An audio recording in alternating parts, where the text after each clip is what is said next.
Hey everybody, how's it going? Mr. H here with you on a nice chilly Friday afternoon, man. Hope everything's going great for you. You getting ready for the Super Bowl? I was thinking about it. Not the most exciting matchup I've ever seen, but gives you something to do on Sunday, right? So hopefully you're digging out of the whole winter storm. I've been wandering around out there in the snow just thinking, and for some reason I was thinking about the Punic Wars. Yeah, there are three of them between Rome and Carthage.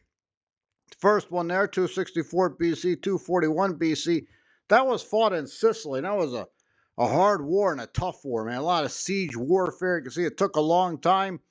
Rome kind of got mixed up into that by accident. Some mercenaries took over Messina. They hopped in. The Carthaginians didn't want the Romans too close, and you know how that goes, right? Start with a huge war. Like I said, tough war, rough war, lots of sieges. But the thing everybody remembers about this one is the triremes. Yeah, Rome didn't really have much of a navy, and they found a Carthaginian trireme, got thrown up on shore in a storm, so they took it apart and put it back together again and started building triremes. And triremes are really cool because, first of all, they're hard to sink. You can do it, but it takes a lot of work, and you got to ram them and smash them. You can burn them, but they very rarely sink. And the best thing about capturing a trireme is that, hey, you patch up the holes you made and you take over again. The Romans came up with a way of capturing Carthaginian triremes. They dropped this ramp down called a corvus, and you see that corvus right over there, front over there. It's like a little bridge, and all the Roman legionaries they had on there run over the thing like Marines and take over the Carthaginian ship. So even though Rome wasn't a naval power, it turned into one. So, hey, anybody can do anything if they work hard enough.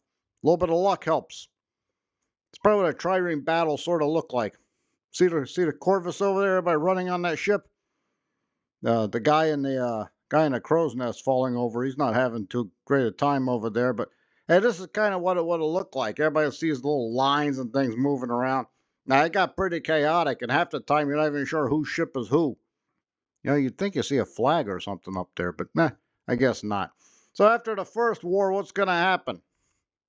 Yeah, you get a second one. Punic War number 2, 218 to 202 BC. You see, Carthage, they weren't allowed to have a navy, so they built up their army. Look at Spain. They found silver over there in Spain. You know what they could do with that, right? Buy tons of mercenaries. The thing everybody remembers about the Second War?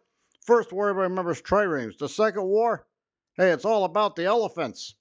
They crossed the Alps. Can you believe that? They crossed the Alps and came down on the Romans from a direction nobody saw coming. Got a question there. The guys look like they're wearing they should wear long pants coming through the Alps there. But again, that's what Hannibal and the elephants. Hannibal had a really, really good time in Italy because he won like every battle he fought, but then he lost the one at the end in front of Carthage there in Zama and lost the whole war. Nah, you win everything, you lose at the end. Sounds like college football, kind of. Of course, there's the Third Punic War. Nobody talks too much about that one. Only lasted 3 years, 3-year siege. They completely destroyed Carthage after that. Want to make sure it didn't rise up again. Well, they made sure it didn't happen. What's the first thing that happens? Yep, they turned to a Roman city called Carthage. Yep, Carthage, the city that won't die. Oh, thinking about things that just won't die or you can't find. How about the giant squid? I was thinking about that one too. Gonna eat some calamari a little bit later on. Do you know that we never had a picture of a live giant squid until 2004? This is the picture. First time anybody had taken a picture of a giant squid live in the wild. Took all the way 2004. We got all these myths about the Kraken, right? And all kinds of eyewitness accounts from contemporary, from classical history and stuff like that. And people claim they saw them, but we never had a picture. I mean, we've invented everything: satellites, telescopes, Hell's Kitchen, but we could never get a picture of a live giant squid. Even found them wash up on the shore, so we knew they were out there. Here's another reason we know where they were out there too. Look at that sperm whale and the great white shark got scars. Those are tentacles and suckers. The fact that the whale and the shark are still alive kind of tells you kind of how the fight turned out. Got a feeling they had some calamari too. But yep, they were out there. We just couldn't get a picture of them until 2004. Even had legends a 40-foot animal on average, and we can't find a picture of this thing anywhere until 2004. I don't know if it's big enough to take down a boat, but then again, nobody had a picture, so maybe it was. All right, today's February the 6th. Yesterday was February the 5th. That's a big day on my calendar. That's the day the Steelers finally got one for the thumb. We got the Super Bowl coming up, and ironically enough, it's Seattle involved in this one too. Back there on February the 5th, 2006, the Steelers, after 26 years, finally got their fifth Super Bowl. That's Fast Willie Parker running, leaving the Seahawks in the dust early in the third period. It wasn't the greatest game ever. It wasn't going down as a paragon of athletic excellence or anything. But hey, we got the win, right? Steelers didn't play to potential, but fortunately neither did in Seattle. We got the win, 21-10. Oh, and nobody went to work in Western PA that Monday. Speaking of Super Bowl, here we are. We got New England and Seattle. It's a rematch from 2014. That really strange play where the Seahawks tried to throw the ball from the 1-inch line. Yeah, I still don't understand what Russell Wilson was thinking about either. You have a fullback whose nickname is Beast Mode. Okay, and you've got the ball on the 1-inch line. Whatever happens, that's the guy you're going to run with. But instead, Russell Wilson tried to throw the ball and they got picked off right on the goal line. They lost 28-24. Somehow I think they're going to have a different schedule this time around. Speaking of New England, I thought we were done with this New England Patriot dynasty stuff, man. It's like Jurassic Park. They resurrected it. They dominate the whole 2000s, the first 2 decades. They've been kind of stinking for 3 or 4 years. But, after 20 years of domination, hey, give everybody a break and boom, Patriots are back. Can't get rid of these guys. Seahawks, this will be their 4th Super Bowl. They lost to the Steelers back there 2005 season, February 2006.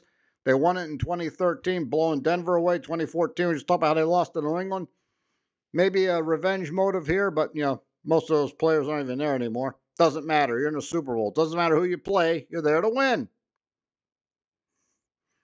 It's going to be in San Francisco, Levi Stadium. This is one of my, how do I put this, least favorite stadiums, man. I mean, look at this thing.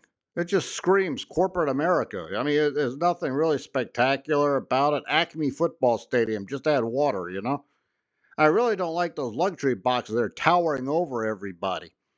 In the summer when it's hot, or even early fall, Northern California, it's like the other side over here. You see how they're getting hit by the sun?